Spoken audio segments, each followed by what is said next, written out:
जब मैं दिल्ली आया था 1990 में, मैं हरियाणा के एक शहर से, भिवानी से दिल्ली आया था पढ़ने के लिए। मेरे ड्रीम कॉलेज में हंसराज भी एक था, पर मेरा संयुक्त से मेरा एडमिशन जाकिर हुसैन में हुआ। मेरे अंक ठीक थे, यहाँ हो सकता था, पर मैं तो नई दिल्ली स्टेशन पे उतरा, बाहर निकला, पता लगा वहीं एक कॉलेज है, वहीं एडमिशन ले लिया मैंने। तो लोगों ने कहा कि यार कैंपस बड़ा अच्छा होता है। मैंने, अरे क्या फ़र्क पड़ता है, कॉलेज कॉलेज होता है, छड्डो, यही छड्डो में सिखाने आया हूँ आप लोगों को। ये ठीक है, स्टेशन से निकले वहीं कॉलेज है, मैंने घर जाना होगा तो आराम से कॉलेज से निकल जाएंगे, क्या रखा है कैंपस में। पर मेरा एक दोस्त जो मेरे साथ ही आया था उसी शहर से, उसने एडमिशन हंसराज कॉलेज में लिया। मैं और वो स्कूल के डिबेटर्स थे, डिबेटिंग में हम लोग स्कूल टाइम से काफ़ी एक्टिव थे। डीयू में आए तो यहाँ भी एक्टिव रहे। डीयू में मैंने करीब 5 साल डिबेटिंग की और मेरा ख्याल है कि लगभग 300-400 डिबेट्स मैंने जीती होंगी डीयू में, कुछ हारी भी होंगी, लेकिन मैंने खूब डिबेट, वो मेरा दरअसल दाना पानी था, रोजी रोटी मेरी वही थी कॉलेज के दिनों में। घर से पैसे मैं लेता नहीं था, मिलते भी नहीं थे, लेना क्या था, मतलब ऐसी स्थिति भी नहीं थी उस समय मेरे घर में कि मिल सके। तो डिबेटिंग मेरा रोज़गार था, एम्प्लॉयमेंट था मेरा, उससे काम चल जाता था आराम से। उसका भी चल जाता था, वो हंसराज से था, मैं जाकिर हुसैन से था। हम खूब डिबेट्स में मिलते थे। अक्सर ट्रॉफी या तो हम जीते थे या वो जीतता था, कोई भी जीते रूम पे ही आती थी, क्योंकि हम रूममेट्स थे, एक साथ ही रहते थे।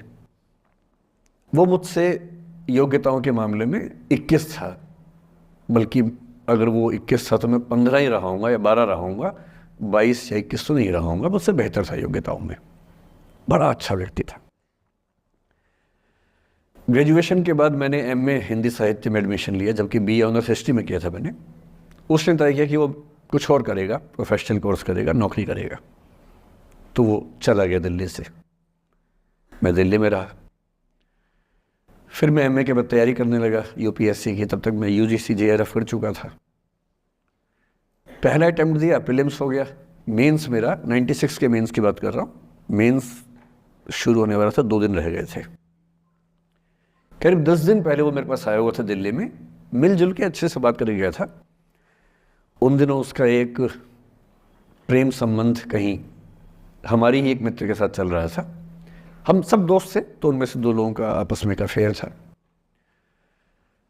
मुझे नहीं पता क्या हुआ, लेकिन मेरे मेन एग्ज़ाम से 2 दिन पहले रात को 12 बजे एक फ़ोन आया और ये बताया गया कि मेरे दोस्त ने फंदा लगा के अपनी जीवन लीला समाप्त कर ली है। वो दिल्ली से दूर था कहीं,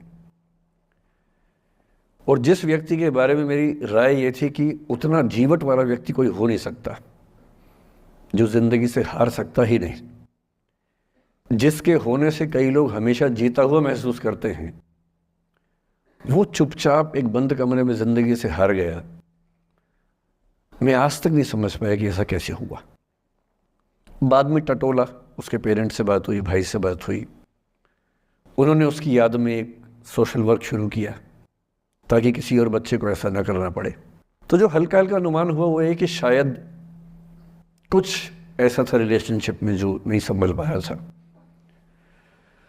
और रिश्ता टूट ना जाए इसका दबाव बहुत ज़्यादा था, और वो दबाव झेल नहीं पाया।